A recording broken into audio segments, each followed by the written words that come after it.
मेरा दोनों करताल दोनों है भक्तों के पास, तो है ना। जय राधा माधवा कुंज बिहारी, जय राधा माधवा कुंज बिहारी, जय गोपी जन वल्लभा गिरिवरधारी, जय गोपी जन वल्लभा गिरिवरधारी,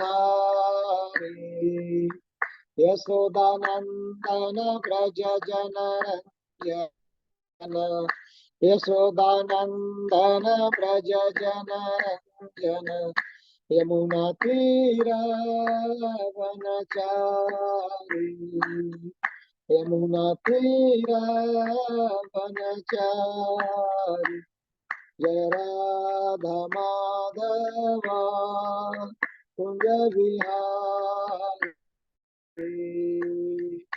जय गोपी जन वल्लभा गिरिवरधारी,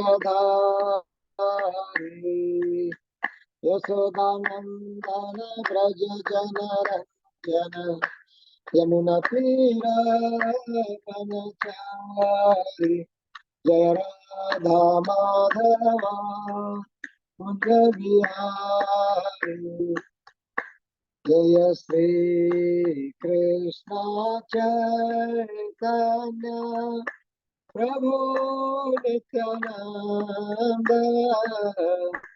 श्री अद्वैत गदाधर श्रीवासादि गौर भक्त वृंद, हरे कृष्णा कृष्ण कृष्ण हरे हरे, हरे राम राम राम हरे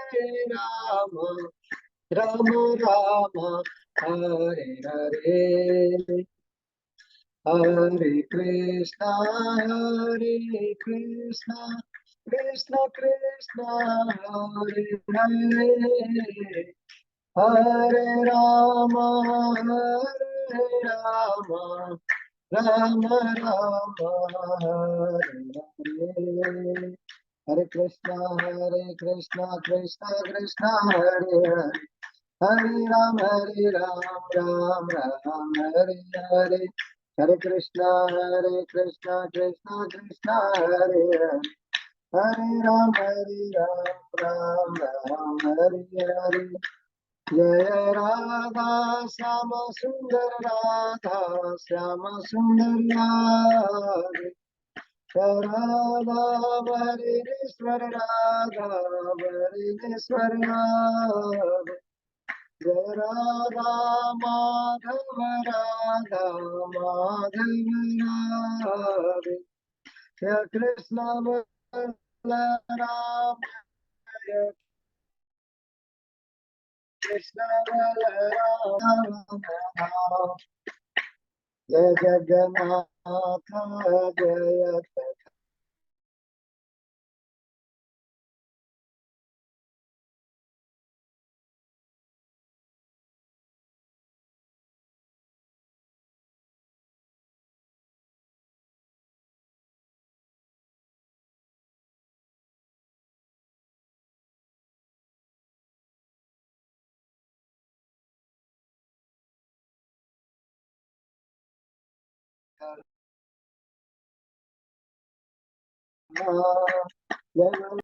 जय जय गौरनिताय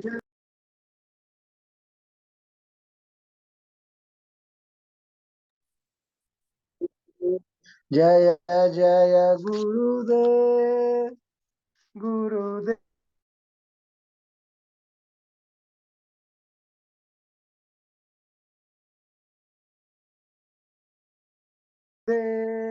गुरुदेव जय। ओम अज्ञाननांजन शलाकया तस्मै श्री गुरुवे नमः।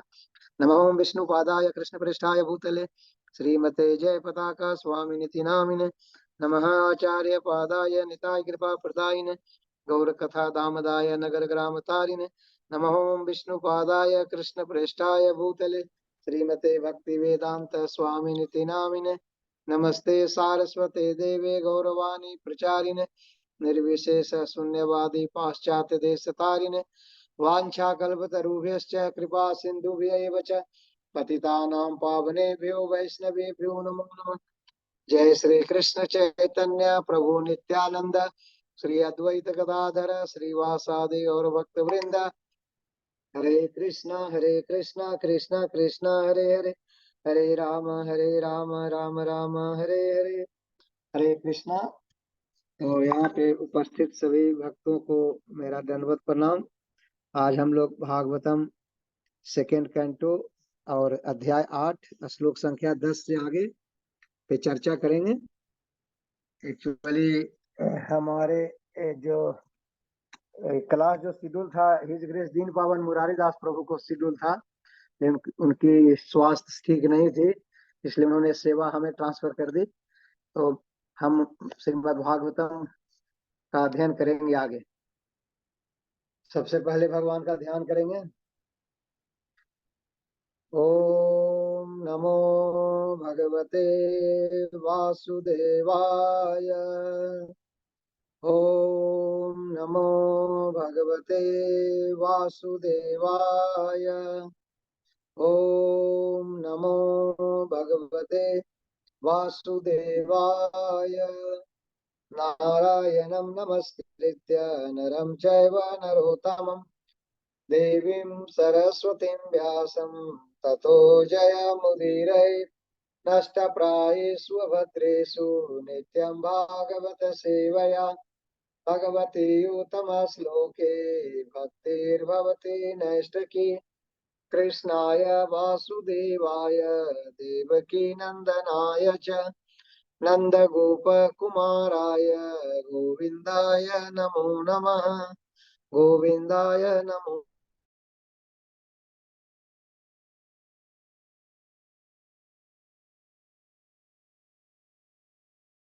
नमः। गोविन्दाय नमो नमः। पंकजमाली पंकजनेत्राय नमस्ते पंकजांग्रहे। श्रीमद्भागवतम कैंटो 2 अध्याय 8 श्लोक संख्या 10। स चापि अत्र पुरुषो विश्व उद्भव अप्यय। स चापि अत्र पुरुषो विश्व उद्भव अप्यय। मुक्त्वा आत्ममायायां मायेश। मुक्त्वा आत्ममायायां मायेश श्वेते सर्वगुह सय। स चापि अत्र पुरुषो विश्व उद्भवाप्यय। मुक्त्वात्मायां मायेश श्वेते सर्वगुह्यसय। कोई रिपीट करना चाहेंगे? हरे थोड़ा कृष्ण और कीजिए। यस यस प्रभु। या निर्मल प्रभु, जडेजा प्रभु। नहीं प्रभु आप बोलिए, प्रभु आप बोलिए प्रभु। स चापि यत्र पुरुषो विश्वस्थित्युद्भवाप्यय मुक्त्वात्ममायां मायेश शेते सर्वगुहाशय। हरे कृष्ण।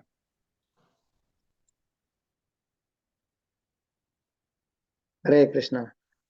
तो इसका हम पढ़ेंगे ट्रांसलेशन और परपट वाइज डिवाइन यशील प्रभुपाद की जय। आगे हम 4-5 श्लोक लेंगे, क्योंकि जो भी श्लोक है उसमें 2 लाइन 3 लाइन ही परफेक्ट है, सब में 3-3 लाइन का ही है। तो that's not enough to discuss. उसके लिए थोड़ा ज्यादा परपट वाला एक श्लोक है 14, वहां तक पहुंचेंगे। धन्यवाद। कृपया उन भगवान के विषय में भी बताएं जो प्रत्येक हृदय में परमात्मा और समस्त शक्तियों के स्वामी के रूप में स्थित हैं, किंतु जिनकी बहिरंगा शक्ति उनका स्पर्श तक नहीं कर पाती। तात्पर्य, निश्चित रूप से ब्रह्मा ने भगवान के जिस रूप को देखा था वह दिव्य रहा होगा, अन्यथा वे बिना स्पर्श किए सृजनात्मक शक्ति पर किस प्रकार निर्भर रहे होते। ऐसा ज्ञात है कि वही पुरुष प्रत्येक जीवात्मा के हृदय में स्थित है। इसकी भी समुचित व्याख्या होनी चाहिए। नेक्स्ट 11वां श्लोक पढ़ेंगे हम। पुरुष अव्यवै लोका सपाल पूर्व कल्पिता लोकयमुष्य व्यवा सपाल इति शुश्रूषा पुरुष अव्यवै लोका सपाल पूर्व कल्पिता लोकैरमुष्य अवयवाः सपालै इति शुश्रूषम् पुरुष अव्यवै लोका सपाल पूर्वकल्पिता लोकयमुष्य अवयवाः सपालै इति शुश्रूषम्। कोई और पढ़ना चाहेंगे? हरे कृष्ण प्रभु। पुरुषावयवे लोकाः सपाला पूर्वकल्पिताः लोकैर्मुष्यावयवा सपालेरिति शुश्रुमः।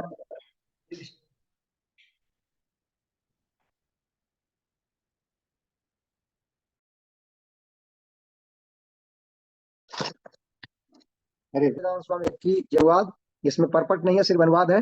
हे विद्वान ब्राह्मण, इसके पूर्व व्याख्या की गई थी कि ब्रह्मांड के समस्त लोग अपने अपने लोकपालकों सहित विराट पुरुष के विराट शरीर के विभिन्न अंगों में ही स्थित है। मैंने भी यह सुना है कि विभिन्न लोकमंडल विराट पुरुष के विराट शरीर में स्थित माने जाते हैं, किंतु उनकी वास्तविक स्थिति क्या है, कृपा करके मुझे बतलाइए। 12वां श्लोक पढ़ेंगे। यावान कल्प विकल्पो वा यथा कालो अनुमीयते भूत भव्य भवत् शब्द आयुर्मानम च यत्सत यावान कल्प विकल्पो वा यथा कालो अनुमीयते भूत भव्य भवत् शब्द आयुर्मानम च यत्सत यावान कल्प विकल्पो वा यथा कालो अनुमीयते भूत भव्य भवत् शब्द आयुर्मानम च यत्सत। कोई पढ़ेंगे? नहीं तो मैं ट्रांसलेशन पढ़ता हूँ। हरे कृष्णा। ट्रांसलेशन बाय श्रील प्रभुपाद की जय। कृपा करके सृष्टि तथा प्रलय के मध्य की अवधि कल्प तथा अन्य गौण सृष्टियां विकल्प एवं भूत वर्तमान तथा भविष्य शब्द से सूचित होने वाले काल के विषय में भी मुझे बताएं। साथ ही ब्रह्मांड के विभिन्न लोकों के विभिन्न जीवों यथा देवों मनुष्यों इत्यादि की आयु की अवधि के विषय में भी मुझे बताएं। तात्पर्य, भूत वर्तमान तथा भविष्य ये काल के विभिन्न अंश हैं जिनसे इस ब्रह्मांड पर तथा इसकी सामग्री में से जिसमें विभिन्न लोकों के प्राणी सम्मिलित हैं जीवन की अवधि यानी आयु सूचित होती है। 13वां श्लोक ये भी है। कालस्य अनुगतिर्यातु लक्ष्यते अन्विबृहत्यपि यावत्य कर्म गतयो यादृशी द्विजशतम् कालस्य अनुगतिर्यातु लक्ष्यते अन्विबृहत्यपि यावत्यः कर्म गतयो यादृशी द्विजशतम् कालस्य अनुगतिर्यातु लक्ष्यते अन्विबृहत्यपि यावत्यः कर्म गतयो यादृशी द्विजशतम्। हरे कृष्ण। कालस्यानुगतिर्यातु लक्ष्यतेऽन्वी बृहस्पति यावत्य कर्म गतयो यादृशीर्द्विजसत्तम। हरे कृष्ण। हरे कृष्णा। इसमें भी कोई परपट नहीं है, सिर्फ ट्रांसलेशन है, तो ट्रांसलेशन पढ़ते हैं। ट्रांसलेशन वैसे प्रभुपाद की जय। हे ब्राह्मण श्रेष्ठ, कृपा करके मुझे काल की लघु तथा दीर्घ अवधियों एवं कर्म के अनुसार काल के शुभारंभ के विषय में भी बतलाएं। लास्ट श्लोक आज का है 14वां श्लोक।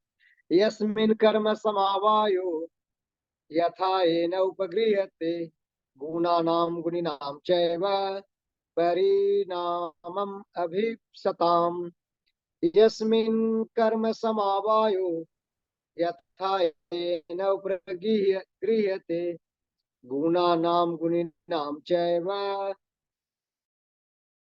परिणामम् अभीप्सताम् यस्मिन् कर्म समावायो यथा येन उपगृह्यते गुणानां गुणिनां चैव परिणामम् अभीप्सताम्। ये लास्ट श्लोक है, कोई रिसाइट करना चाहेंगे? हरे कृष्ण प्रभु। हरे कृष्ण। तो श्लोक थोड़ा है। श्लोक ऊपर चला गया। यस्मिन् कर्म समावायो यथा येनोपगुह्यते गुणानां गुणिनां चैव परिणामम् अभिप्सताम्। Hare Krishna Prabhu. Hare Krishna. Translation and purport by divine grace of Charan Arvind Bhaktivedanta स्वामी श्रील प्रभुपाद की जय। इसका परपट थोड़ा है बड़ा, पहले अनुवाद पढ़ते हैं। इससे आगे आप कृपा करके लाएं कि किस प्रकार भवों का आनुपातिक संचय अभिलिषित जीव पर अपना प्रभाव दिखाते हुए उसे विभिन्न योनियों में, जैसे देवताओं से लेकर अत्यंत नगण्य प्राणियों तक को ऊपर उठाता या नीचे गिराता है। प्रभुपाद की जय। प्रकृति के गुणों में समस्त कार्यों के कर्म फल कम या अधिक मात्रा में संचित होते रहते हैं। इस प्रकार इन संचित कर्मों के फल उसी अनुपात में प्रकट होते हैं। महाराज परीक्षित ब्राह्मण श्रेष्ठ सुखदेव जी से पूछते हैं कि वे कर्म तथा उनके फल किस प्रकार घटित होते हैं, इसके लिए कौन सी विधियां हैं और वे किस अनुपात में कार्यशील होते हैं।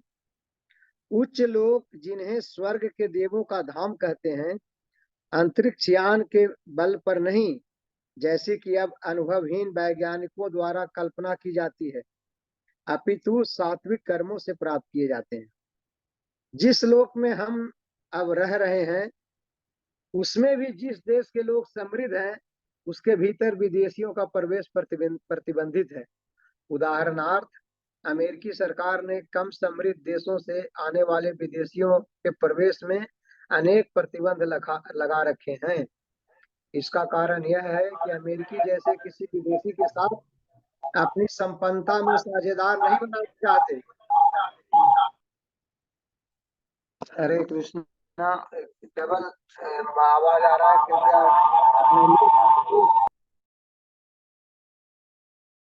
अपना।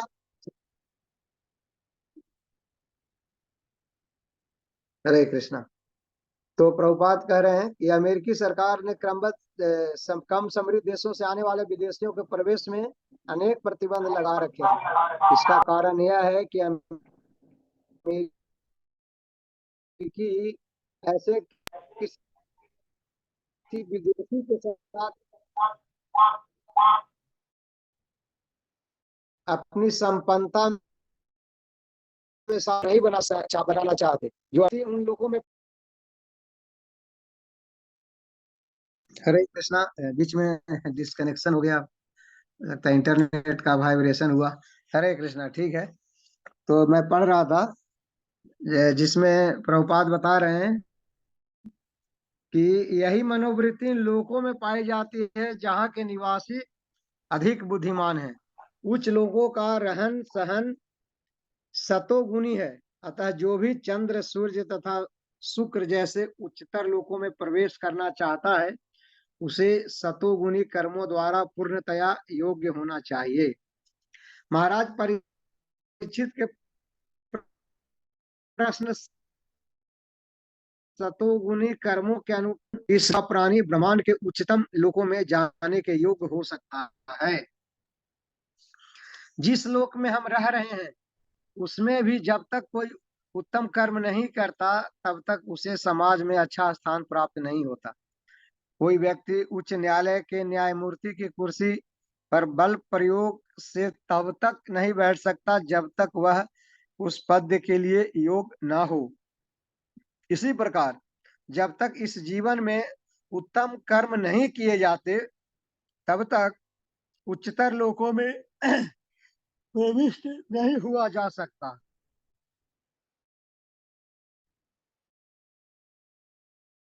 रजो तथा तमोगुणी पुरुष केवल उच्च प्रवेश नहीं कर सकते। भगवत गीता के कथन के अनुसार 9वें अध्याय के 25वें श्लोक में जो लोग उच्चतर लोकों में जाने के लिए अपने को योग्य बनाते हैं वे वहां पहुंच सकते हैं। इसी प्रकार जो लोग पितृलोक जाना चाहते हैं वे वहां जा सकते हैं। ठीक उसी प्रकार से इस पृथ्वी पर रहकर जो इसकी दशा सुधारना चाहते हैं वे ऐसा कर सकते हैं, और जो लोग भगवान के धाम धाम जाने के इच्छुक हैं वे वैसा कर सकते हैं। सतोगुण में संपन्न समस्त कर्म, भक्ति युक्त शुभ कर्म, भक्ति युक्त ज्ञान का अनुशीलन, भक्ति युक्त योग तथा अंत में नितांत शुद्ध भक्ति के नाम से जाने जाते हैं। यह शुद्ध भक्ति दिव्य होती है और पराभक्ति कहलाती है। केवल इसी के द्वारा ईश्वर के दिव्य धाम को जाया जा सकता है। ऐसा दिव्य धाम कोई पौराणिक कल्पना नहीं है, अपितु उतनी ही वास्तविक है जितनी चांद ईश्वर तथा ईश्वर के धाम को समझने के लिए। इसी के साथ भक्ति वेदांत स्वामी श्रील प्रभुपाद महाराज के तात्पर्य समाप्त हुए। हरि ओम।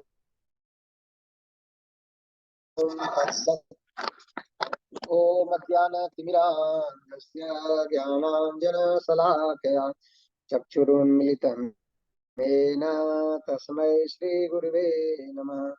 श्रीचैतन्यमनोभीष्टं स्थापितमेन भूतले स्वयं रूप कदा मह्यं ददाति स्वपदान्तिकम्। अहं श्रीगुरु श्रीयुतापदकं श्रीरूपं साग्रजातं सहगण रघुनाथान्वितं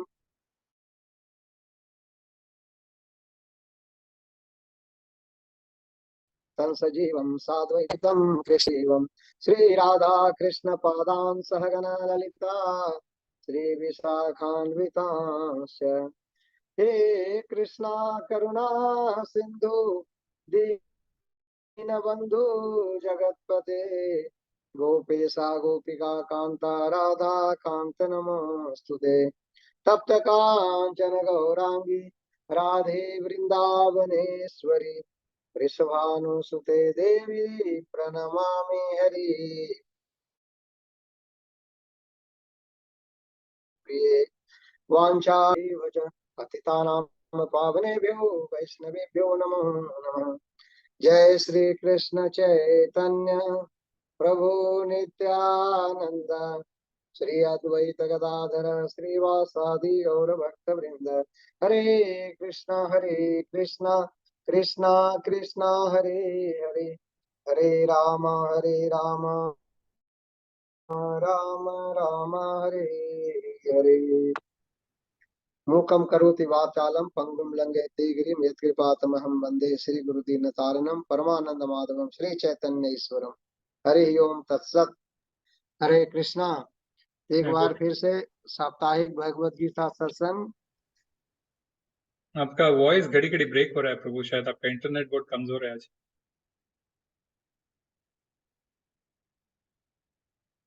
शुक्रवार में सभी भक्तों का स्वागत है। हम लोग अध्याय 8 दूसरा खंड। ऐसी है कि ये अध्याय का शीर्षक है राजा परीक्षित के प्रश्न। तो ये अध्याय का शीर्षक ही है कि महाराजा परीक्षित प्रश्न पूछ रहे हैं। महाराजा परीक्षित प्रश्न किससे पूछ रहे हैं? श्रीमद् भागवत के वक्ता श्री सुखदेव गोस्वामी से पूछ रहे हैं। प्रश्न क्या है उनका? उनके काफी सारे प्रश्न हैं। तो उन प्रश्न में जो आज के प्रश्न हैं, आज के जो चर्चा है उसमें 3 प्रश्नों का समावेश है। कृपया उन भगवान के विषय में भी बताएं जो प्रत्येक हृदय में परमात्मा और समस्त शक्तियों के स्वामी के रूप में स्थित हैं। तो किंतु जिनकी बहिरंगा शक्ति उनका स्पर्श तक नहीं कर पाती। तो यहाँ पे राजा परीक्षित, महाराज परीक्षित भगवान श्री कृष्ण को यानी भगवान को परमात्मा रूप में और उनकी शक्तियों, सारे शक्तियों के स्वामी हैं, उनके विषय में जानने की जिज्ञासा कर रहे हैं। तो कम से कम महाराजा परीक्षित को तो से वाक्यों से तो पता चलता है कि उनको मालूम है कि कोई शक्ति है, कोई परमात्मा है, कोई भगवान है जो इस सृष्टि को चला रहा है। बहुत सारे लोग आज के आधुनिक युग में जो अपने आप को थोड़ा व्यावसायिक ज्ञान अर्जित कर लिए हैं, विज्ञान समझ लिए हैं, वो भगवान की श्रेष्ठता को, भगवान की उपस्थिति को, भगवान की मतलब एग्जिस्टेंस को ही नकार देते हैं। तो ये हमें समझना है कि महाराजा तो आप लोग म्यूट कीजिए, म्यूट करने का कोई प्रोविजन है तो प्रभु कीजिए, मैं मैं कर डिस्टर्बेंस रहा है हूँ तो प्रभु, लेकिन कुछ एक दो भक्तों का घड़ी म्यूट घड़ी कर। कुछ भक्तों का, एक दो भक्तों का प्लीज हो रहा म्यूट, प्लीज म्यूट, म्यूट करके आप अपना काम करो, म्यूट रखिए क्योंकि सबों को डिस्टर्बेंस हो रही है। है। मुकेश यादव प्रभु, और आप ये आपका और राजेश, किनका ये हो रहा है आवाज? या मुकेश कुमार यादव प्रभु और एक राजेश प्रभु का घड़ी घड़ी उनका अनम्यूट हो रहा है शायद।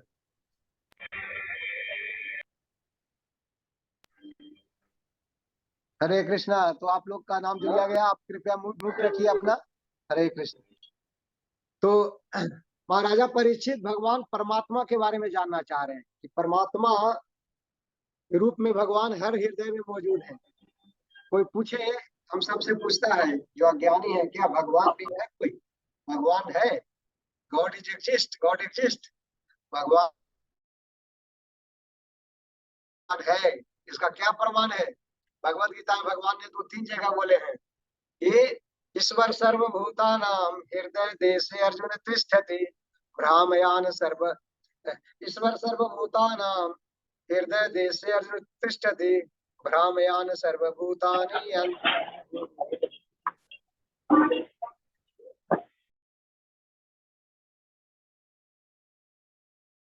भगवान स्वयं कह रहे हैं सर्वभूतानां हृदय, भगवान हृदय क्षेत्र में मौजूद है। सर्वभूतानां, सारे जीवों के हृदय में मौजूद है।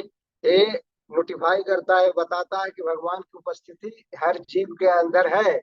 जो नकारते हैं उनको हम कह सकते हैं कि कृपया भगवत गीता पढ़ लीजिए। भगवान परम सत्य है, उससे बड़ा कोई सत्य नहीं है, उससे पहले कोई नहीं था। अगर हम आज कहें कि हमने बचपन में देखा है पिताजी को बचपन में गुल्ली डंडा खेलते हुए, ये सत्य नहीं हो सकती, क्योंकि पिताजी को हम बचपन में नहीं देख सकते, है ना। पिताजी जब हमारे जवान हुए, शादी किए, तब हमारा उत्पत्ति का कारण बने हो। हम कैसे पिताजी को देख लिया पहले कि बचपन में वो कर रहे थे, तो यह सत्य बात हो गई। इन भगवान श्री कृष्ण सबसे आदि पुरुष है, गोविंदम आदि पुरुषम, है ना, गोविंदम आदि पुरुषम। ब्रह्मा जी कहते हैं वो आदि पुरुष है, तो भगवान ही सबसे बड़ा सत्य है। भगवान क्या कर रहे हैं भगवत गीता में कि मैं हर जीव के हृदय में स्थित हूँ। उपदृष्टानुमंता च भर्ता भोक्ता महेश्वर परमात्मेति च अपयुक्ता देहेऽस्मिन् पुरुषः पर। मैं क्या हूँ? उपदृष्टा हूँ, मैं सारे लोगों पे नजर रखता हूँ। उपदृष्टा, मैं नजर रखता हूँ सबके ऊपर। अनुमंता च, मैं सैंक्शन भी करता हूँ जीवों की हर इच्छा को, सैंक्शन जो करने लायक है उसको सैंक्शन भी करता हूँ। उपदृष्टा अनुमंता च भर्ता, मैं ही पालन करने वाला हूँ सारे जीवों का। भोक्ता, मैं ही एकमात्र पुरुष हूँ, भोक्ता हूँ, आनंद लेने वाला हूँ। महेश्वर है, मैं ही सारे ईश्वरों का भी ईश्वर हूँ। परमात्मे युक्त है, इसलिए मुझे परमात्मा भी कहा जाता है। देहे अस्मिन् पुरुषः पर, और मैं हर जीव के शरीर में स्थित हूँ। तो भगवान श्री कृष्ण परमात्मा रूप में हर जीव के हृदय में स्थित है, लेकिन ये सिर्फ भौतिक जगत में है, आध्यात्मिक जगत में है। लेकिन भगवान यहाँ पे यहाँ पे सुखदेव गोस्वामी से महाराजा परीक्षित कर रहे हैं, मैं परमात्मा जो सबके हृदय में मौजूद है, समस्त शक्तियों के स्वामी के रूप में स्थित है। तो समस्त शक्तियों के भी स्वामी है भगवान, महेश्वर है। He is the controller of all controller. ईश्वर हो सकते हैं, हम भी ईश्वर हैं, छोटे आंशिक ईश्वर हैं। कोई ऑफिस को कंट्रोल करता है, कोई घर को कंट्रोल करता है ना। कोई क्लब का प्रेसिडेंट क्लब को कंट्रोल करता है, कोई देश को कंट्रोल करता है, कोई एक राज्य को कंट्रोल करता है, चीफ मिनिस्टर। कोई यूनाइटेड नेशन बहुत सारे देशों को कंट्रोल करता है। लेकिन सबके ब्रह्मा जी भी एक ब्रह्मांड को कंट्रोल करते हैं, अनेक ब्रह्मांडों के भी अनेक ब्रह्मा जी अलग अलग ब्रह्मांडों को कंट्रोल करते हैं। लेकिन ये सारे कंट्रोलर के भी एक कंट्रोलर है, वो कौन है? महेश्वर है। वो भगवान स्वयं कह रहे हैं मैं महेश्वर हूँ। भोक्तारम यगतपसाम सर्वलोक महेश्वरम सुहृदम सर्वभूतानां ज्ञात्वा मां शांतिम ऋक्षति भगवान कई जगह बोले हैं कि मैं महेश्वर हूँ, सर्वलोक महेश्वरम, सभी लोगों का, जिसमें पृथ्वी लोक भी आ गया, स्वर्ग लोक भी आ गया, देवताओं का लोक, ब्रह्मा जी का भी लोक, शिव लोक, सभी इंद्र चंद्र शुक्र सब लोग, सूर्य लोक, सारे लोग, वैकुंठ लोक, गोलोक, वृंदावन धाम, सब लोगों के ईश्वर भगवान श्री कृष्ण है। तो ये जिज्ञासा है परीक्षित महाराज को जानने की भगवान के बारे में। तो प्रभुपाद कहते हैं कि निश्चित रूप से ब्रह्मा ने भगवान के जिस रूप को देखा था वह दिव्य रहा होगा, अन्यथा वे बिना स्पर्श किए सृजनात्मक शक्ति पर किस प्रकार निर्भर रहे होते। ऐसा ज्ञात है कि वही पुरुष प्रत्येक जीवात्मा के हृदय में स्थित है, इसकी भी समुचित व्याख्या होनी चाहिए। तो प्रभुपाद कह रहे हैं कि ब्रह्मा जी इवन जिनको सृजन शक्ति प्राप्त हुआ, वो कहाँ से प्राप्त हुआ? भगवान से प्राप्त हुआ। ये ब्रह्मा जी जो ये ब्रह्मांड, भौतिक जगत के जो ब्रह्मांड, ये हमारा एक ब्रह्मांड है, इसका जो सृष्टि करता है, विविधता जो उत्पन्न किया है, जिसको हम कहते हैं सेकेंडरी क्रिएशन, तो इसका कौन किए हैं? भगवान की शक्तियों से किए हैं। तो ये इससे हम अनुमान लगा सकते हैं कि कैसे भगवान की शक्तियां काम करती है, किन किन रूपों में काम करती है। अगले श्लोक में फिर प्रश्न पूछते हैं, हे विद्वान ब्राह्मण, सुखदेव गोस्वामी को संबोधित कर रहे हैं महाराजा परीक्षित, और कह रहे हैं, इसको पूर्व व्याख्या की गई थी कि ब्रह्मांड के समस्त लोग अपने अपने लोकपालकों सहित विराट पुरुष के विराट शरीर के विभिन्न अंगों में ही स्थित हैं। मैंने भी यह सुना है कि विभिन्न लोकमंडल विराट पुरुष के विराट शरीर में स्थित माने जाते हैं, किंतु उनकी वास्तविक स्थिति क्या है, कृपा करके मुझे समझाएं।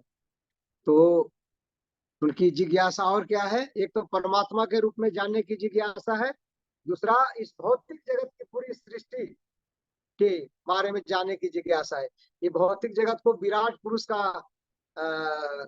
एक अवतार माना जाता है, जिसमें नीचे के लोग उनके चरण हैं, ये जो पृथ्वी लोग है उनके अब्डोमेन है, और ऊपर के लोग इनके भुजा और मस्तिष्क है। तो ये सारे लोग ये भगवान का विराट स्वरूप है। भौतिक जगत को भी भगवान का विराट रूप ही माना जाता है। तो ये पूरे विराट स्वरूप का भी जानने की उनकी जिज्ञासा है। उसके बाद अगले श्लोक में और जानने की क्या जिज्ञासा है? कृपा करके सृष्टि तथा प्रलय के मध्य की अवधि, कल्प तथा अन्य गौण सृष्टियां, जिसे हम विकल्प कहते हैं, एवं भूत वर्तमान भविष्य शब्द से सूचित होने वाले काल के विषय में भी मुझे बताएं। तो काल की गति, भूत वर्तमान भविष्य सबका जानने को इच्छुक है। साथ ही ब्रह्मांड के विभिन्न लोगों के विभिन्न जीवों तथा देवों, मनुष्यों, तो सब कुछ जानने का इच्छुक जिज्ञासा कर रहे हैं। मनुष्यों की आयु, देवताओं की आयु, काल कैसे कार्य करता है, भूत वर्तमान भविष्य कैसे होता है, ये प्रलय कैसे आती है, सृष्टि कैसे होता है, कल्प क्या है। तो हम सब जानते हैं कल्प किसको बोलते हैं हम? ब्रह्मा जी के एक दिन को हम कल्प बोलते हैं, जो 12 घंटे का समय होता है। ब्रह्मा जी की आयु कितनी है? हम अभी सब भौतिक गणना के अनुसार अभी हम सब कलयुग में हैं। कलयुग की आयु है 4,32,000 वर्ष। तो 4,32,000 सौर वर्ष है,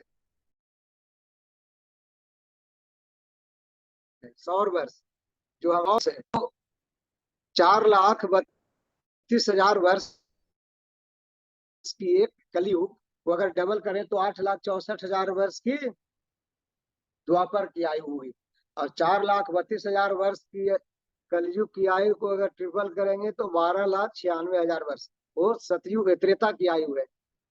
और 4,32,000 जो कलयुग की आयु है उसको 4 गुना करेंगे, 17,28,000 जो होगा वो है सतयुग की आयु। और ये चारों युग को जोड़ दिया जाए, जिसे हम चतुर्युग कहते हैं, उसकी आयु हो जाएगी 43,20,000 वर्ष, यानी 10 टाइम्स ऑफ द कलयुग।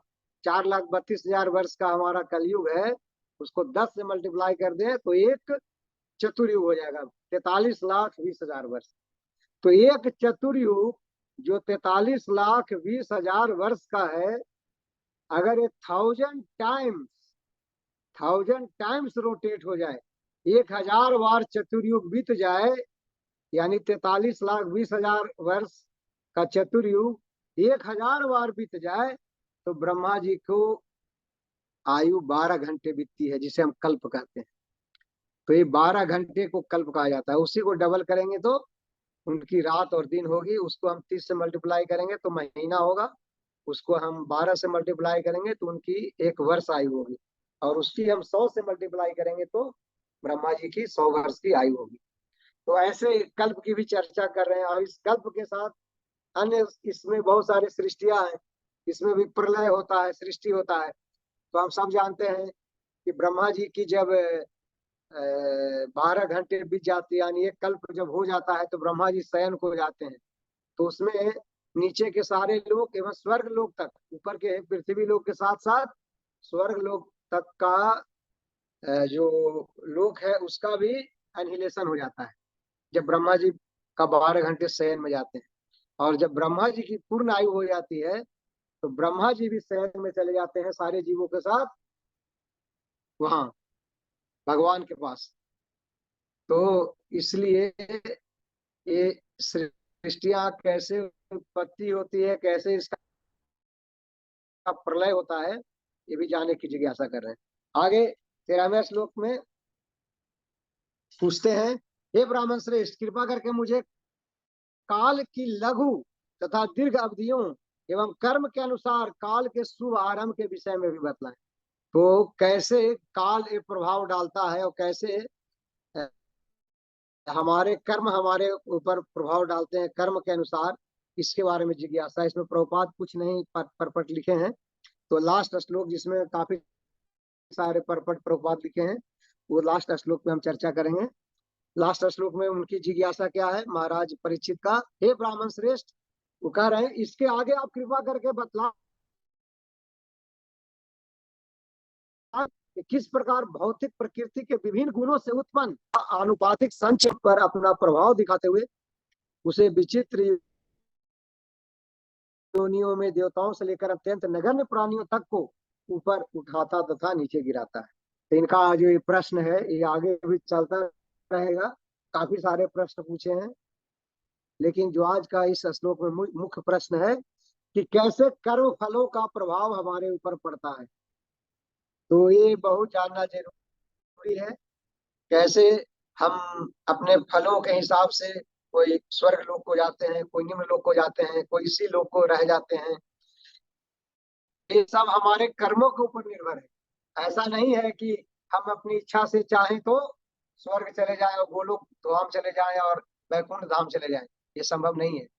प्रभुपाद ने परपट में बहुत लंबी बात लिखी है, जिसमें खासकर वो जोर दे रहे हैं कि आज के जो विज्ञान है, आज के वैज्ञानिक लोग जो प्रायः सभी भगवान की श्रेष्ठता को स्वीकार नहीं करते, वो वो विज्ञान में विश्वास करते हैं।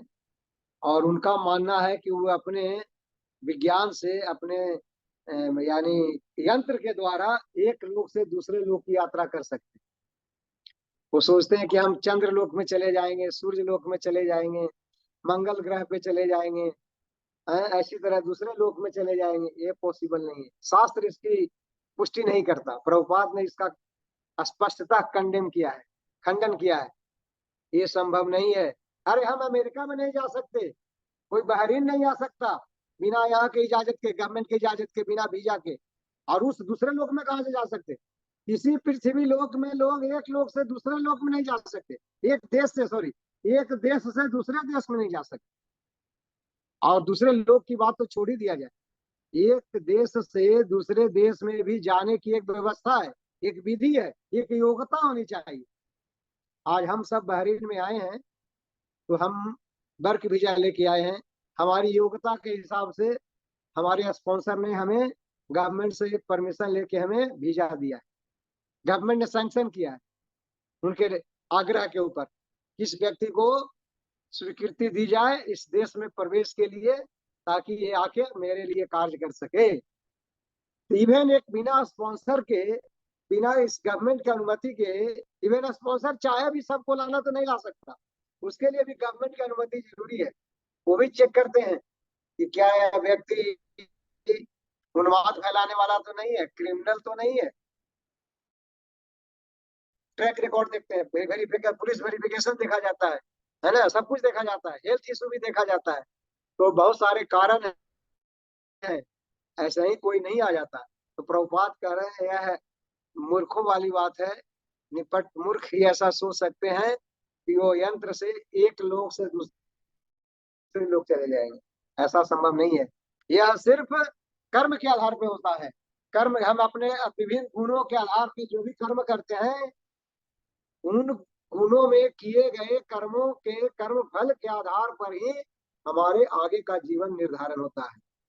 कोई हिंदुस्तान में पैदा ले रहा है, कोई अमेरिका में पैदा ले रहा है, कोई किंग फैमिली में पैदा ले रहा है, कोई भिखारी के यहाँ पैदा ले रहा है। इस सब अपने कर्मों का फल है, हमारे हाथ में कुछ नहीं है। तो परीक्षित महाराज को इसी बात को जानने की जिज्ञासा है। प्रभुपाद तात्पर्य में लिखते हैं कि अमेरिका जैसे देश भी, वहां के शासक भी उसी को आने देना चाहते हैं जो उनके योग्य है।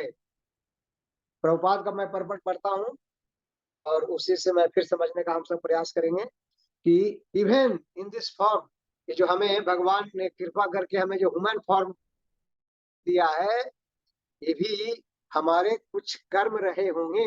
खैर ये टोटल भगवान की कृपा पे आधारित है, लेकिन भगवान फिर भी जैसा कि भगवत गीता में कहे हैं कि वो कर्मों के आधार पे लोगों को स्थान देते हैं, है ना। वर्ण व्यवस्था भी भगवान ने कर्मों के आधार पे, गुणों के आधार पे बनाया, है ना। चतुर्वर्णम मया सृष्टम गुण कर्म विभाग से, गुण और कर्म के आधार पे विभाजित किया। ब्राह्मण कौन होगा, क्षत्रिय कौन होगा, वैश्य कौन होगा, शूद्र कौन होगा, है ना। तो गुण और कर्म के आधार पे भगवान ने बनाया।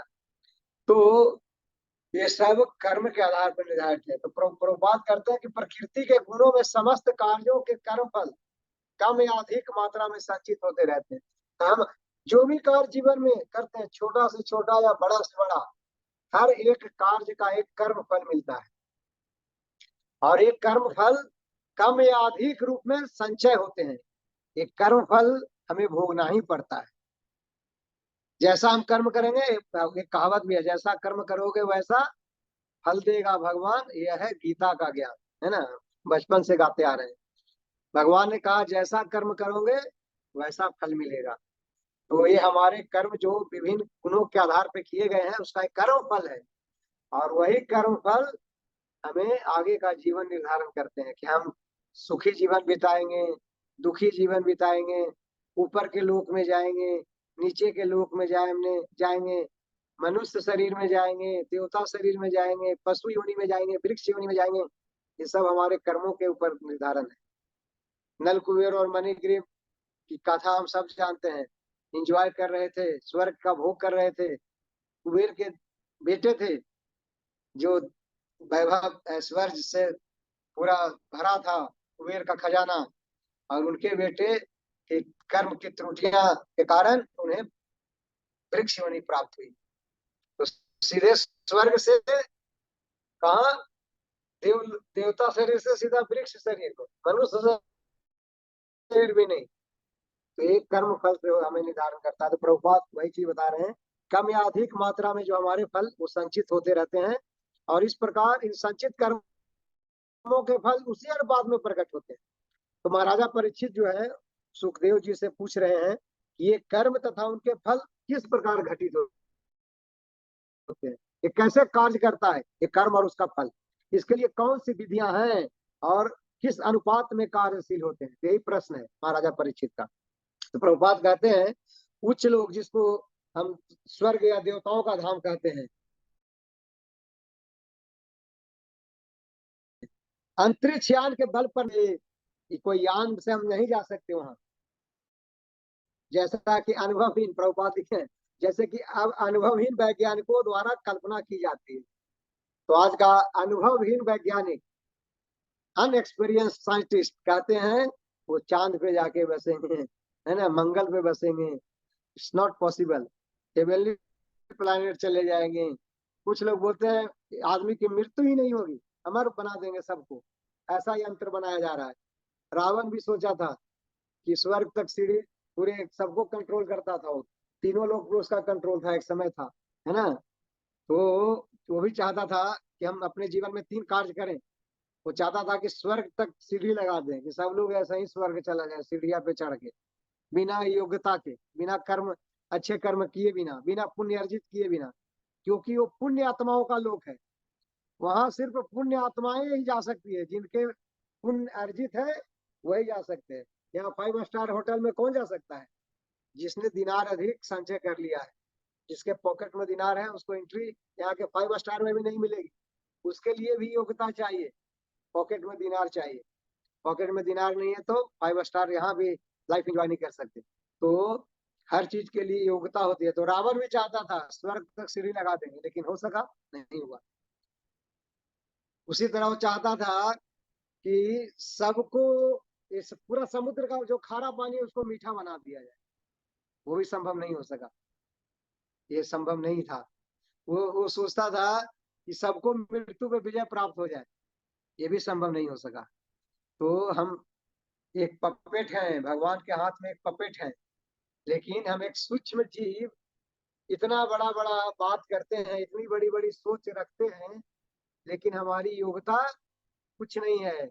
हम आज भी जीवन में, अपने जीवन में जो कुछ भी कर पा रहे हैं, बोल पा रहे हैं, ये भी भगवान की कृपा, भगवान की गुरु की कृपा से हो पा रहा है, अन्यथा हम उसके योग्य भी नहीं।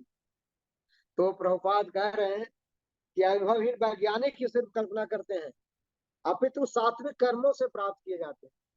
तो सात्विक कर्म जिन्होंने सतोगुण में रह के सात्विक कर्म किए हैं, पुण्य अर्जित किए हैं, सिर्फ वही लोग उच्च लोक में जा सकते हैं, स्वर्ग आदि की मतलब लोक में जा सकते हैं, प्रवेश पा सकते हैं।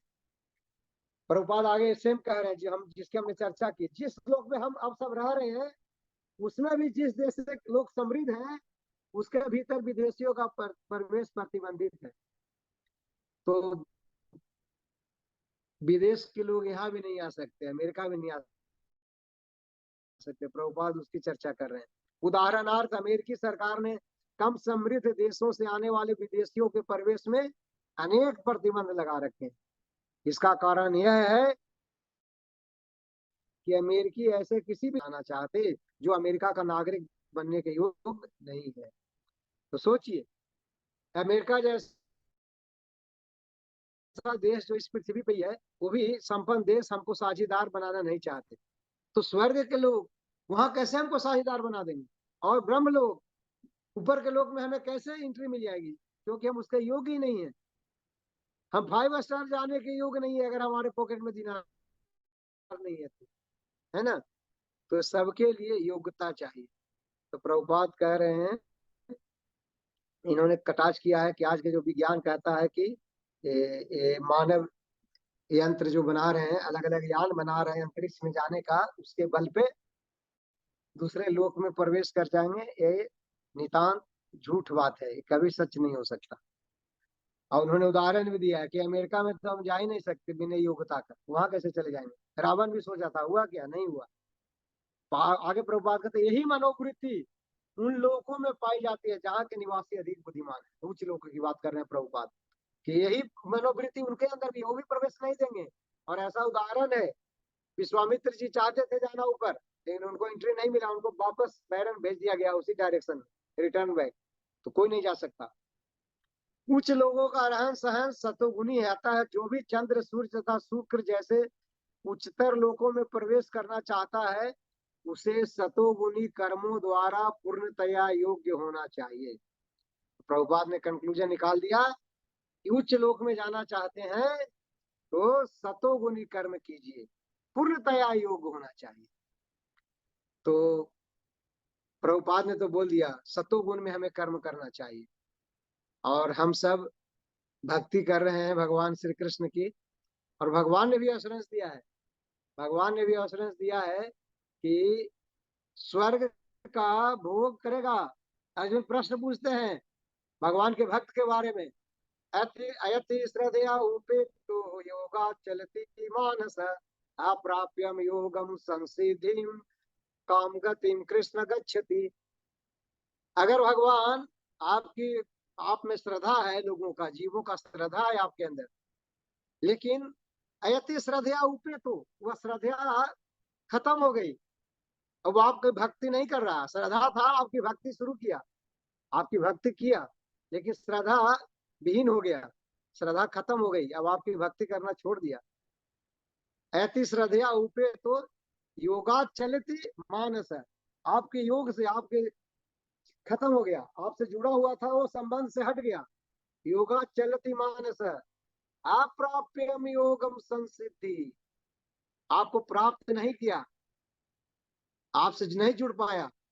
काम गतिम कृष्ण गच्छति, हे कृष्ण बताइए उस जीव की क्या गति होगी, उसकी क्या डेस्टिनेशन है। भगवान कहते हैं प्राप्य पुण्य कृताम लोका उसे शाश्वती समा सूची नाम श्रीमताम गे योगो भ्रष्टि अभिजायते अथवा योगी नामे कूले भवति धीमताम एतत् ही दुर्लभतरम लोके जन्मयत ईदृशम। भगवान का जवाब क्या है, हे अर्जुन, उसको कोई नुकसान नहीं है कि भगवान जवाब देते हैं कि प्राप्य पुण्य कृताम लोका, जो हमारी भक्ति करके श्रद्धा विहीन हो गया, हमसे नहीं, हमको नहीं प्राप्त कर सका, प्राप्य पुण्य कृताम लोका, कम से कम उसको पुण्य लोक की प्राप्ति होगी, पुण्य लोक को प्राप्त करेगा,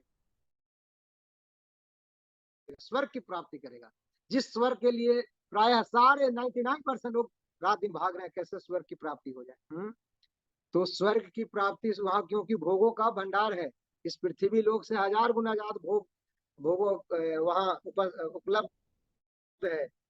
और जो भक्त कभी नहीं जाने की इच्छा करते स्वर्ग, लेकिन जो मेटेरियलिस्टिक पीपल है, जो संसार में भोग के आती है, वो इससे भी बड़ा, इस संसार के भोग से जो उब चुके हैं, वो चाहते हैं स्वर्ग जाके इससे भी बड़ा भोग का उपभोग करें।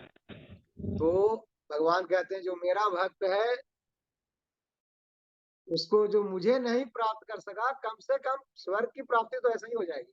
प्राप्त पुण्य कृताम लोग प्राप्ति नहीं होगी, उसी शाश्वती समा, इटरनल, करोड़ों वर्ष तक स्वर्ग का भोग करेगा, उस शाश्वती समा, करोड़ों वर्ष तक भोग करेगा स्वर्ग का, पूरा इच्छा पूर्ति कर लेगा। फिर क्या करेगा, वहां नहीं रहेगा सब दिन के लिए। उसी शाश्वती समा सूची नाम श्रीगताम गे है, श्रीमताम गे है योगो भ्रष्ट विजायते, फिर आएगा नीचे सूची नाम, शुद्ध परिवार में, वैष्णव परिवार में आएगा, ब्राह्मण परिवार में जन्म लेगा, अरिस्टोक्रेट। सूची नाम श्रीमताम गे है, श्रीमताम, जिसके यहाँ ऐश्वर्य भरा पड़ा है, अरिस्टोक्रेट फैमिली में जन्म लेगा, इस पृथ्वी लोक में भी। तो सोचिए, भगवान की भक्ति मात्र करने से स्वर्ग की प्राप्ति अपने आप हो जाती है। जो सांसारिक लोग इसके लिए जन्मों जन्मांतर इसके लिए प्रयास कर रहे हैं, तो कितना सिंपल फॉर्मूला है। तो प्रभुपाद बता रहे हैं कि हमें सतोगुणी कर्म करने से के लिए पूर्णतया योग्य होना चाहिए। तो भक्ति करके हमारी इच्छा नहीं भी है तो भी भगवान हमें स्वर्ग की प्राप्ति कराते हैं। अगर हम योग भ्रष्ट भी हो जाए तो भी हमें स्वर्ग मिलना ही मिलना है, ये भगवान की गारंटी है। जो थोड़ा सा भी भक्ति किया हो, जो ज्यादा दिन तक भक्ति किया हो, किसी कारण बस भगवान को प्राप्त नहीं किया, भगवान दूसरे श्लोक में कहते हैं अथवा योगी नामे वह कूले भगवती धीमताम, या वो उस योगी के कुल में जन्म लेगा, बहुत बड़ा योगी के जन्म में योगी के कुल में जन्म लेगा। अथवा योगी नामे वह कूले भगवती धीमताम एतत् ही दुर्लभतरम लोके जन्मयते दृश्यम, ऐसा जन्म बहुत ही दुर्लभ है। खुद का भी उद्धार करेगा और दूसरों का भी उद्धार करेगा, गुरु बनेगा। श्रील प्रभुपाद लिखते हैं तात्पर्य में अपने गुरु भक्ति सिद्धांत सरस्वती ठाकुर गोस्वामी महाराज के बारे में, कि उन्होंने किसके कुल में आए, भक्ति विनोद ठाकुर महाराज के कुल में आए, खुद भी गुरु बने और सबको जीव का उद्धार किए, 64 गौड़िया मठ का स्थापना करके ये चैतन्य महाप्रभु के मिशन को आगे बढ़ाए। तो खुद का उद्धार किया, लोगों का भी उद्धार किया। तो ये है गारंटी भगवान के भक्ति करने से। तो प्रभुपाद यहाँ सत्वगुण की बात कर रहे हैं, तो हम अगर भक्ति करते हुए हमारी भक्ति क्षय भी हो गई कोई कारणवश, तो भी हमें कोई नुकसान नहीं है। अब तो हमें फिर से वो 10 कदम बढ़ाने की जरूरत नहीं है। अगला जीवन हमारा 11वां कदम से बढ़ेगा और निश्चित रूप से भगवत प्राप्ति की ओर ले जाएगा। तो आगे प्रभुपाद कह रहे हैं कि महाराजा परीक्षित के जो प्रश्न है वो सतोगुणी कर्मों के अनुपात पर आधारित है। ये सतोगुणी कर्म के आधार पर आधारित है, जिनके कारण इस लोक का प्राणी ब्रह्मांड के उच्चतर लोक में जाने के योग्य हो सकता है। तो ब्रह्मांड के उच्चतर लोक में जाने के लिए भी योग्यता होनी चाहिए, उसके लिए हमें सतोगुण में कार्य करना चाहिए। अब हम सब जिस लोक में रह रहे हैं, अगर इस लोक में भी अगर हमें अच्छा पोजीशन चाहिए तो हमें अच्छा कर्म करना होगा, है ना। हमें कंपनी में भी अच्छा पोजीशन चाहिए तो हमें हार्ड वर्क करना पड़ेगा। कंपनी के लिए बेनिफिट, उसको प्रॉफिट के लिए, कंपनी के आगे बढ़ने के लिए हमें एंडेवर करना होगा, प्रयास करना होगा, तभी हमें कंपनी में भी अच्छा पोजीशन मिलेगा। वैसे ही देश के लिए अगर हम कोई अच्छा कार्य करेंगे तो हमें देश में भी अच्छा पोजीशन मिलेगा, हमें प्रतिनिधि बनाया जाएगा, हमें लोकसभा, उच्च सभा, राज्यसभा या मिनिस्टर, प्राइम मिनिस्टर बनाया जाएगा या प्रेसिडेंट बनाया जाएगा। तो ये सब डिपेंड करता है हमारे कर्मों के ऊपर। तो प्रभुपाद कहते हैं जिस लोक में हम रह रहे हैं उसमें भी जब तक कोई उत्तम कर्म नहीं करता तब तक उसे समाज में अच्छा स्थान प्राप्त नहीं होता। कोई व्यक्ति उच्च न्यायालय के न्यायमूर्ति के कुर्सी पर बलपूर्वक नहीं बैठाया जा सकता जब तक कि उसके लिए योग्य नहीं हो। कोई जस्टिस नहीं बन सकता, जज बनना आसान नहीं है, उसके अंदर योग्यता होनी चाहिए। इसी प्रकार जब तक इस जीवन में भी अगर हम उत्तम कर्म नहीं किया तो हमें उच्चतर लोकों में प्रवेश नहीं मिलेगी। तो रजोगुणी तथा तमोगुणी पुरुष केवल इलेक्ट्रॉनिकी के बल के ऊपर उच्च लोक में प्रवेश नहीं कर सकते। तो प्रभुपाद ने कंक्लूजन कहा कि आज का जो वैज्ञानिक है, जो रजोगुणी तमोगुणी है, उन्होंने स्पष्ट कहा वो सतोगुणी नहीं हो सकते, वो रजोगुणी तमोगुणी है। क्योंकि वो भगवान की बनाई व्यवस्था पे विश्वास नहीं करके वो सोचते हैं कि वो एक यंत्र बनाएंगे और यंत्र बना के इस लोक से दूसरे लोक चले जाएंगे। ये कदापि संभव नहीं है। प्रभुपाद उनको कह रहे हैं तमोगुणी लोग है, रजोगुणी लोग है। भगवत गीता के कथन के अनुसार 9:25 में कहा गया जो लोग उच्चतर लोकों में जाने के लिए अपने को योग्य बताते हैं वे वहां नहीं पहुंच सकते। इसी प्रकार जो लोग पितृलोक जाना चाहते हैं वे वहां जा सकते हैं। तो 9:25 में क्या है, यान्ति देवव्रता देवान् पितॄन् यान्ति पितृव्रता भूतेन यान्ति भूतेज्या यान्ति मर्त्याजिनो अपि माम्। भगवान कहते हैं जाएगा, डेस्टिनेशन कहाँ है, यान्ति देवव्रता देवान् पितॄन् यान्ति पितृव्रता। जो पितर लोग को जाने का इच्छुक है वो पितरों की पूजा कर सकते हैं। भूतेन यान्ति भूतेज्या, जो भूत करते भूत लोग को जाएंगे, यान्ति मध्या धाम को आए। जाना है वैकुंठ धाम जाना है तो हमें कृष्ण की पूजा करनी चाहिए। जिनको स्वर्ग का भोग करना है वो देवताओं की पूजा करना चाहिए। जिनको भूत प्रेत लोग चाहिए भूतों की पूजा करनी है। जो पितरों के लोग जाने के इच्छुक है पितरों को पूजा करना चाहिए। तो ये डेस्टिनेशन हमारे कर्मों के आधार पर निर्धारित किया गया है। ठीक इसी प्रकार से इस पृथ्वी पर रहकर जो इसकी दशा सुधारना चाहते हैं वैसा कर सकते हैं, और जो लोग भगवान के धाम जाने के इच्छुक है वो वैसा कर सकते हैं। प्रभुपाद लिख रहे हैं सतोगुण में संपन्न समस्त कर्म भक्ति युक्त शुभ अशुभ, शुभ कर्म भक्ति युक्त ज्ञान का अनुशीलन भक्ति योग तथा अंत में नितांत शुद्ध भक्ति के नाम से जाने जाते हैं। यह शुद्ध भक्ति दिव्य होती है और पराभक्ति कहलाती है। तो प्रभुपाद अलग अलग स्टेज की बार चर्चा कर रहे हैं, कर्म योग, ज्ञान योग और लास्ट में भक्ति योग की चर्चा कर रहे हैं। ये शुद्ध भक्ति तक पहुंचना नितांत आवश्यक है। और जो कह रहे हैं शुद्ध भक्ति ईश्वर धाम को जा सकता है, इसके अलावा कोई दूसरा उपाय नहीं है। नातः परतर उपाय सर्व वेदेषु दृश्यते।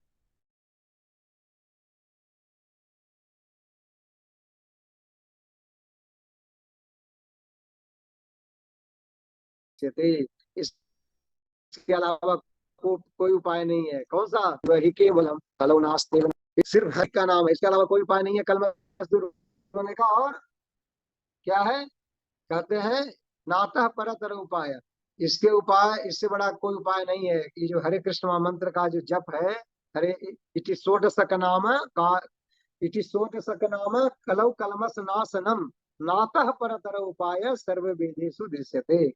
इससे ऊपर कोई उपाय नहीं है। भगवान श्री कृष्ण से अपना संबंध बनाए रखना, उनसे जुड़ना, उनके नाम की गुणगान करना, उनका नाम का श्रवण करना, उनकी महिमा का चर्चा करना। अगर हम, जिसे हम भक्ति कहते हैं, अपने इंद्रियों को भगवान की सेवा में लगाना, अगर ऐसी संभावना ना के बराबर। तो प्रभुपाद ने स्पष्ट रूप से बता दिया कि इसी के द्वारा ईश्वर का धाम जाया जा सकता है। ऐसा दिव्य धाम कोई पौराणिक कल्पना नहीं है, अपितु उतने ही वास्तविक है जितनी चांद है। जैसे चांद एक लोक है, वैसा ही भगवत धाम भी एक लोक है, वैकुंठ धाम भी एक लोक है। ईश्वर तथा ईश्वर के धाम को समझने के लिए मनुष्य में दिव्य गुण होने चाहिए। तो प्रभुपाद इसी के साथ तात्पर्य समाप्त कर रहे हैं। तो हमारे अंदर भी वो दिव्य गुण आना चाहिए, तभी हम आगे बढ़े। दिव्य गुण कैसे आएगा? तो हरि नाम संकीर्तन एक ऐसी चीज है जो ऐसा एंटीबायोटिक है जो सर्व बीमारी में काम करता है ना।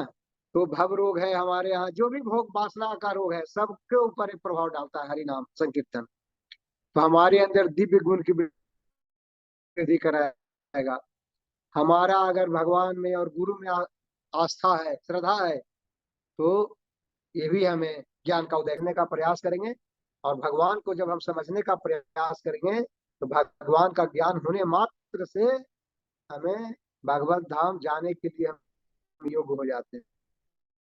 इसलिए भगवान कहते हैं 9वें श्लोक में 4थे अध्याय का कि जन्म कर्म च मे दिव्यम एवं यो वेति तत्वतः त्यक्त्वा देहम न पुनर्जन्म नैति मामेति स्वर्जुन। जो भगवान के दिव्य कर्म कलापों को, जो गुणों को समझ लिया है, उसके लिए कोई पुनर्जन्म नहीं है अर्जुन। ये सब दिव्य गुण कर्म एक दिन में नहीं आएगा। इसके लिए हमें हर भगवान का नाम जपना होगा। वो जो भगवान के बारे में जानते हैं उनका संग करना होगा। प्रभुपाद जो भगवान के शुद्ध भक्त, जो भगवान के बारे में चर्चा है, जो कमेंट्री लिखा है, उसका अध्ययन करेंगे, श्रवण करेंगे, तो हमारे अंदर ऐसे करने से गुणों की वृद्धि होगी और अंत में हम भगवान को समझने में योग्य हो जाएंगे और भगवान के धाम जाने के योग्य हो जाएंगे गुरु की कृपा से। हरे कृष्णा। श्रील प्रभुपाद की जय। श्रीमद् भागवतम सत्संग क्लास की जय। निताय सिद्ध गौर प्रेमानंदे। हरि हरि बोल। किन्हीं भक्त का कोई जिज्ञासा, कोई कमेंट, कोई प्रश्न है तो कृपया कांटेक्ट कीजिए, और नहीं तो आगे प्रभुपाद लीलामृता और नृसिंह प्रेयर किया जाएगा। हरे कृष्णा। और मैंने अगर कोई त्रुटि की है बोलने में तो क्षमा चाहता हूँ, आप लोग उसका करेक्शन भी कर सकते हैं। हरे कृष्णा। हरे कृष्णा प्रभु। मंगल दास प्रभु जुड़े हुए हैं प्रभु आज तो। हरे कृष्णा। बढ़िया, बहुत अच्छा प्रभु। किसी का, किन्हीं भक्तों का कोई प्रश्न है तो आप पूछ सकते हैं। है जिज्ञासा काफी। यस प्रभु। हरे कृष्ण प्रभु, दंडवत प्रणाम। हरे कृष्ण प्रभु, दंडवत प्रणाम प्रभु। कैसे हैं प्रभु? हरे कृष्ण। पूछिए पूछिए, किसी का कोई प्रश्न है तो पूछिए। हरे कृष्णा। हरे हरे कृष्ण।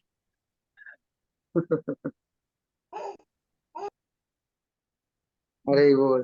प्रभु को मिस कर रहे हैं हर प्रोग्राम नहीं है में। प्रश्न तो एक आध पैरा पढ़ सकते हैं, अगर हाँ, नियमित है तो पढ़िए, नहीं तो हम या है ना नरसिंह प्रभु? प्रेयर हरे करेंगे। कृष्णा, लीजिए हरे कृष्णा हरे प्रभु जी। के लिए।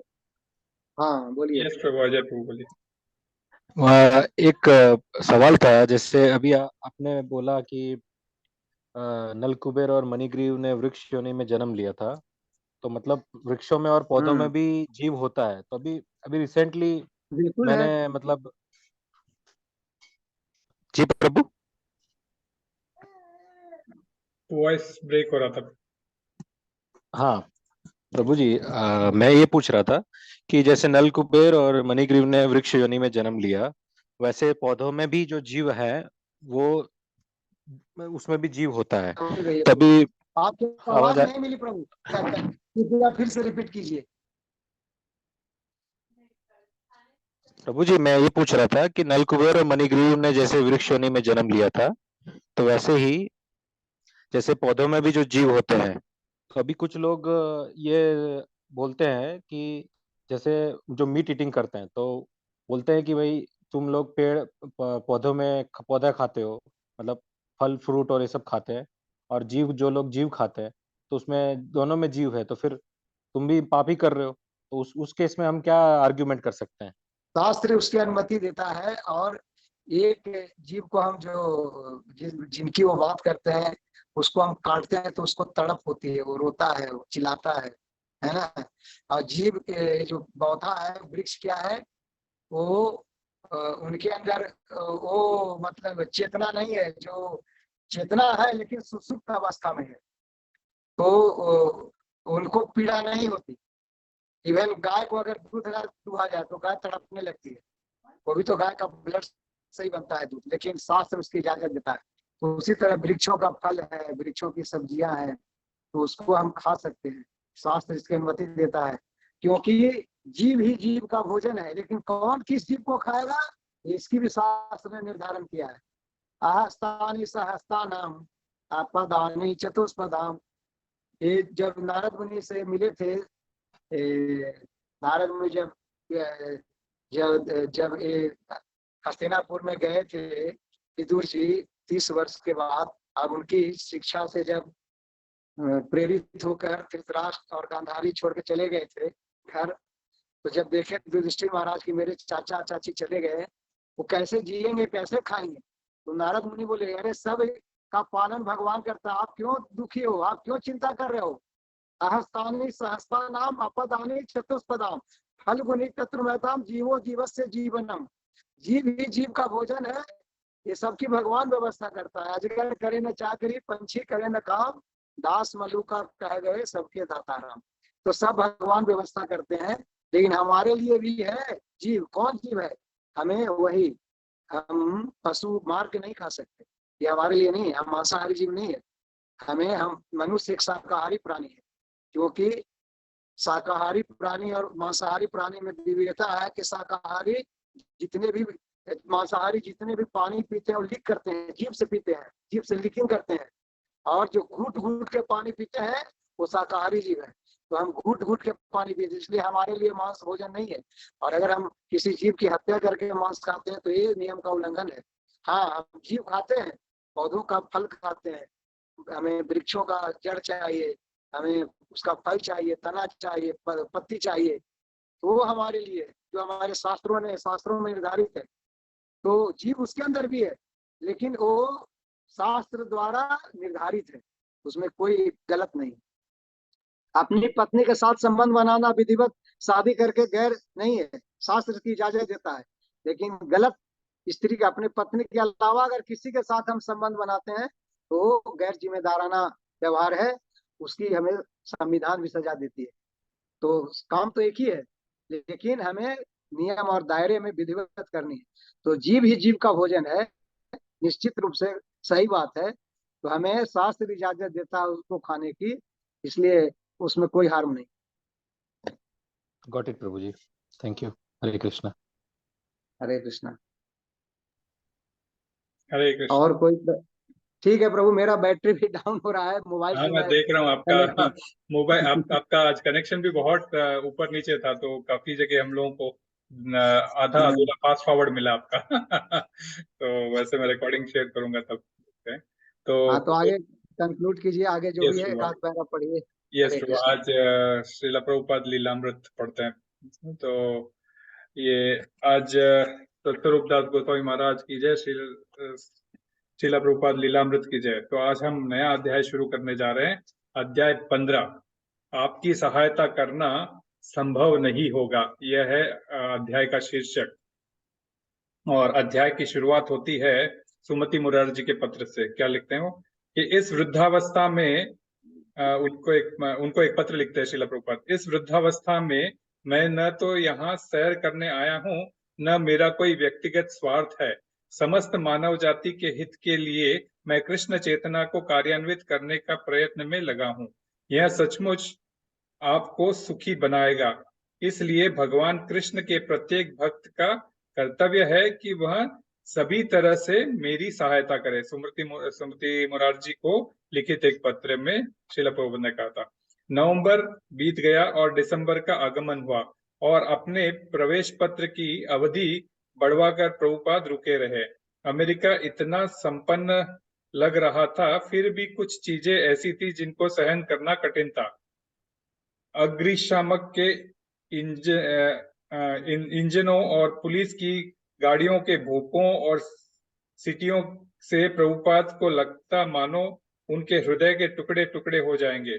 कभी कभी रात में उन्हें सुनाई देता कि किसी मनुष्य पर आक्रमण हो रहा है और वह सहायता के लिए चिल्ला रहा है। नगर में अपने पहले दिन के वे ऐसा अनुभव कर रहे थे कि कुत्ते के मैले की गंध सर्वत्र व्याप्त है।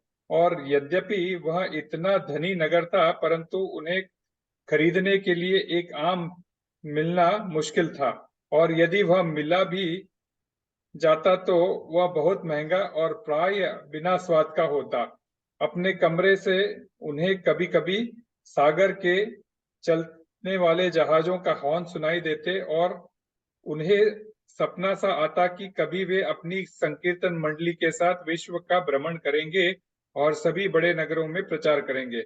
मौसम हिमांक से नीचे तक ठंडा हो गया था, इतना ठंडा कि भारत में उसका अनुभव उन्होंने कभी नहीं किया था। प्रतिदिन उन्हें हडसन की ओर जाना पड़ता था। ऐसी पश्चिमी हवा का सामना करते हुए जो सामान्य जाड़े के दिन भी किसी की सांस फुला देने, आंखों में जल बहाने और चेहरे को सुन कर देने वाली थी। किसी तूफान के दिन तो इस तेज हवा का उन्हें अचानक झोंकों से कोई आदमी लुढ़क कर भूमि पर गिर भी सकता था। कभी कभी वर्षा का ठंडा जल सड़कों को बर्फ से चिकनी बना देता था। ठंडक उस समय और भी प्रचंड हो जाती थी जब कोई वेस्ट साइड ड्राइव के सुरक्षा रहित प्रबंधन ताड़ित क्षेत्र में पहुंच जाता, जहां समय समय पर उठने वाले बवंडर पीली पत्तियों और रद्दी कागज के टुकड़ों को उठाकर हवा में आश्चर्यजनक ऊंचाई तक ले जाते थे। ये सब अमेरिका का वर्णन चल रहा है। श्रीला प्रभुपाद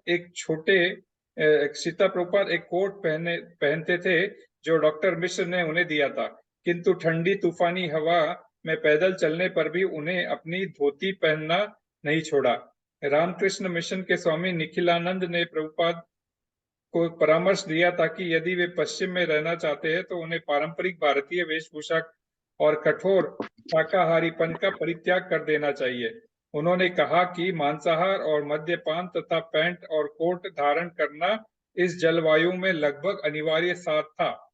भारत छोड़ने के पहले प्रभुपाद ने एक गुरु भाई ने उन्हें दिखाया था कि पश्चिम में छुरी कांटे से किस प्रकार खाना चाहिए, किंतु प्रभुपाद ने पाश्चात्य तरीकों को अपनाने की बात कभी नहीं सोची। उनमें सलाहकारों ने उन्हें सावधान कर दिया था कि वे विदेशों में न रहे, वरन अमेरिकी जीवन पद्धति को अपना ले, भले ही इसके लिए उन्हें भारत के लिए गए व्रतों को तोड़ना पड़े। लगभग सभी भारतीय अप्रवासियों को अपने पुराने तरीकों में परिवर्तन करना पड़ा था, किंतु प्रभुपाद के विचार भिन्न थे और उन्हें विचलित नहीं किया जा सकता था। औरों को अपने तरीके बदलने पड़े होंगे क्योंकि वे पश्चिम से प्रौद्योगिकीय ज्ञान की भिक्षा मांगने आए थे। मैं किसी चीज की भिक्षा मांगने नहीं आया हूँ, उन्होंने कहा, प्रत्युत मैं कुछ देने आया हूँ। अपने एकाकी विचरणों में श्रीला प्रभुपाद ने कई स्थानीय लोगों से जान पहचान कर ली। इनमें एक तुर्की के यहूदी मिस्टर रूबेन थे जो न्यूयॉर्क नगर में उपमार्ग के कंडक्टर के रूप में कार्य करते थे। प्रभुपाद ने रूबेन की भेंट एक पार्क में बेंच पर हुई। मिलनसार और विश्व यात्री होने के कारण वे भारतीय साधु के पास बैठ गए और उनसे बातें करने लगे। मिस्टर रूबेन ऐसा लगता था कि वे जानते थे कि उनके पास कोई मंदिर होंगे जो भक्तों से भरे होंगे। वे इधर उधर देखते और कहते, मैं कोई निर्धन नहीं हूँ, मैं धनवान हूँ। मंदिर और पुस्तकें तो है ही, केवल समय हमें उनसे दूर रखे हुए है। वे हमेशा हम का प्रयोग करते और अपने आध्यात्मिक गुरु के विषय में बात करते जिन्होंने उन्हें भेजा था। उस समय वे लोगों से परिचित नहीं हुए थे, किंतु वे कहते, मैं अभी अकेला नहीं हूँ। वे मुझे हमेशा एकाकी लगते, इसलिए मैं उन्हें एलिजा की तरह पवित्र व्यक्ति मानता था जो हमेशा अकेले बाहर जाया करते थे। मैं नहीं जानता था कि उनका कोई अनुयायी भी था।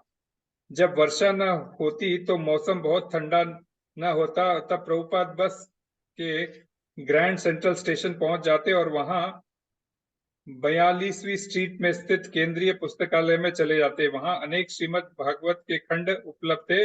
उनमें से वे कुछ वहीं पर उन्हें संयुक्त राज्य के दूतावासों को दिल्ली में उन्हें बेचना था। वे यह देखकर प्रसन्न होते थे कि वे खंड कार्य सूची पत्र में अंकित है और लोग नियमित रूप से उन्हें निकालते थे और पढ़ते थे। कभी कभी वे संयुक्त राष्ट्र के चौक से निकलते और 24वीं सड़क पर न्यू इंडिया हाउस तक जाते, जहां उनकी भेंट वाणिज्य दूतावास के एक अधिकारी मिस्टर मल्होत्रा से हुई थी। इसी मिस्टर मल्होत्रा के माध्यम से उनका संपर्क टैगोर सोसाइटी से हुआ था और गत नवंबर की उनकी एक बैठक में व्याख्यान देने का आमंत्रण प्राप्त हुआ था। बस द्वारा 5वें एवेन्यू को जाते हुए वे बाहर झांक कर भवनों को देखते और कल्पना करते कि कभी ये भवन कृष्ण चेतना के लिए उपयोग में आएंगे। कुछ भवनों में उनकी विशेष रुचि थी। एक भवन 23वीं सड़क पर और दूसरा गुंबद वाला भवन 14वीं सड़क में उन्हें विशेष रूप से आकृष्ट करते। वे सोचते कि भौतिकतावादियों ने इस तरह इन्हें विशाल भवन निर्मित कर लिया है, फिर भी आध्यात्मिक जीवन के लिए उन्हें कोई गुंजाइश नहीं रखी थी। महान तकनीकी उपलब्धियों के बावजूद लोग रिक्त और निरर्थक अनुभव कर रहे थे। उन्होंने ये विशाल महल बना लिए हैं, पर इसके लिए एलएसडी की ओर जा रहे हैं। दिसंबर 2 न्यूयॉर्क टाइम्स के शीर्षक में न्यूयॉर्क नगर में अस्पतालों के विवरण के अनुसार उपचार के लिए दाखिल हुए एलएसडी के रोगियों की संख्या का विशेष वृद्धि, यह उसका शीर्षक था। वियतनाम युद्ध में अमेरिका में भाग लेने के विरुद्ध प्रतिपाद में तेजी। मौसम ठंडा होने लगा, किंतु दिसंबर में बर्फ नहीं गिरी। कोलंबस एवेन्यू के दुकानों में क्रिसमस वृक्ष बिकने लगे। जलपान गृह छुट्टियों के विशेष प्रकाश से जगमगाने लगे। 72वीं सड़क पर रिटेलर्स एसोसिएशन की ओर से ऊंचे ऊंचे लाल खंबे गड़े हुए थे, जिनके सिरों पर हरे रंग के सलमा सितारों से चमकते क्रिसमस वृक्ष लहरा रहे थे। सड़क की दोनों ओर खड़े खंभों के सिरों को मंडित करने वाले इन भड़कीले क्रिसमस वृक्षों की चमकती मालाएं पल्लवित होकर सड़क के आर पार फैली हुई थी और रंग बिरंगे प्रकाश से घिरे लाल पत्ती के तारों की से जुड़ी हुई थी। यद्यपि प्रभुपाद ने क्रिसमस की कोई खरीदारी नहीं की थी, फिर भी वे अपना श्रीमद् भागवतम बेचने का प्रयास में ओरिएंटलिया, सैम विजर्स, डुबलडे, पैरागान तथा कितने ही अन्य पुस्तक भंडारों में गए। पैरागान बुक गैलरी में स्वामी ने पत्नी निमति फेरबर ने प्रभुपाद को एक प्रतिकर और कुछ ही विनम्र लघुकाय सज्जन माना। पहली बार जब प्रभुपाद उनके यहाँ गए थे तो उन्होंने उनकी पुस्तक में रुचि नहीं दिखाई, किंतु प्रभुपाद ने फिर प्रयत्न किया कि श्रीमती फेबर ने कई प्रतियां खरीद ली। प्रभुपाद लगभग प्रति सप्ताह दुकान की ओर जाते और चूंकि पुस्तकें बराबर बिक रही थी, इसलिए उनकी कीमत उन्हें मिल जाती थी। कभी कभी जब वे स्वयं पुस्तकें बेचने के लिए जरूरत होती तो वे श्रीमती फेबर के यहाँ जाते और कुछ प्रतियां उठा लाते, और कभी कभी वे फेबर करने पूछते कि पुस्तकें कैसी बिक रही है। श्रीमती फेबर, वे जब भी आते एक गिलास जल मांगते। यदि कोई ग्राहक इस तरह से मांग करता है तो मैं प्राय कह देती हूँ वाटर कूलर वहां है, किंतु चूंकि प्रभुपाद वृद्ध थे इसलिए मैं उन्हें ऐसा न कहती।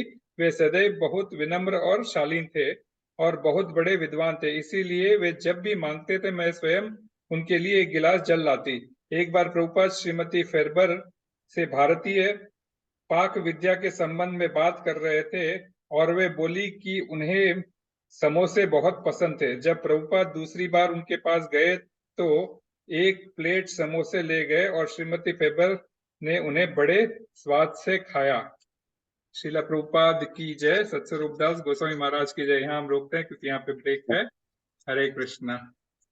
किस तो कोई अनाउंसमेंट्स है प्रभु? तो आप अनाउंसमेंट्स कुछ है तो अनाउंसमेंट्स करते हैं, अन्यथा हम नरसिंह आरती के साथ में कार्यक्रम कर कल सकते एकादशी है, कल एकादशी है, हैं। हाँ प्रभु। एकादशी है कल। और हम हिज ग्रेस मंगल रसदास प्रभु जी के लिए और तो यहाँ जितने भक्त हैं उनके लिए, सबके लिए प्रे करेंगे नरसिंह देव से। जस्ट स्टार्ट टू यस प्रभु।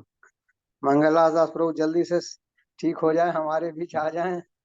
हरि बोल। अभी स्वास्थ्य लाभ कर रहे हैं तो उनके लिए विशेष प्रेयर करनी चाहिए।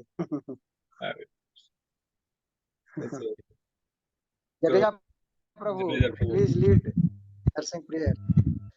हरे कृष्ण प्रभु। हरे कृष्ण। बोलो श्री श्री विघ्न विनाशक नरसिंह भगवान की जय। जय। नमस्ते नरसिंहाय प्रह्लाद लाददायिने हिरण्यकश्यपूर्वक्षः शीलटङ्कानखालाय इतो नरसिंहा परतो नरसिंहा यतो यतो यामि ततो नरसिंहा बहि नरसिंहा हृदये नरसिंहा नरसिंहामदिं शरणं प्रपद्ये तव करकमलवरे नखा अद्भुत श्रृंगार ललिता हिरण्यकश्यपु तनुभृंगा केशवद्वीता नरहरि रूपा जय जगदीश हरे जय जगदीश हरे जय जगदीश हरे जय नरसिंहदेव जय नरसिंहदेव जय नरसिंहदेव जय नरसिंहदेव जय भक्त प्रहलाद जय भक्त प्रहलाद जय भक्त प्रहलाद जय भक्त प्रहलाद जय प्रभुपाद जय प्रभुपाद जय प्रभुपाद श्रील प्रभुपाद जय गुरुदेवाय जय गुरुदेवाय जय गुरुदेवाय जय गुरुदेवाय। श्री श्री विघ्न विनाशक नरसिंह भगवान की जय। भक्तराज महाराज की जय। श्री प्रभुपाद की जय। गुरुदेव महाराज की जय। सभी भक्तों की जय हो। हरे कृष्ण। हरे हरे कृष्णा। थैंक यू प्रभु। तो अभी कंक्लूड कीजिए और लोगों से आग्रह है कि फिर भागवतम एवरी फ्राइडे आप लोग जुड़िए, कुछ ज्ञान ही बढ़ेगा। हरे कृष्णा। हरे कृष्णा। मैं कंक्लूड करता हूँ। हरि बोल। हरि बोल। हरे थैंक हरे यू। वंशा कल्पतरुभ्यश्च कृपा सिन्धुभ्यैव च पतितानां पावनेभ्यो वैष्णवेभ्यो नमो नमः। निताय सिद्धगौर प्रेमानंदे। हरि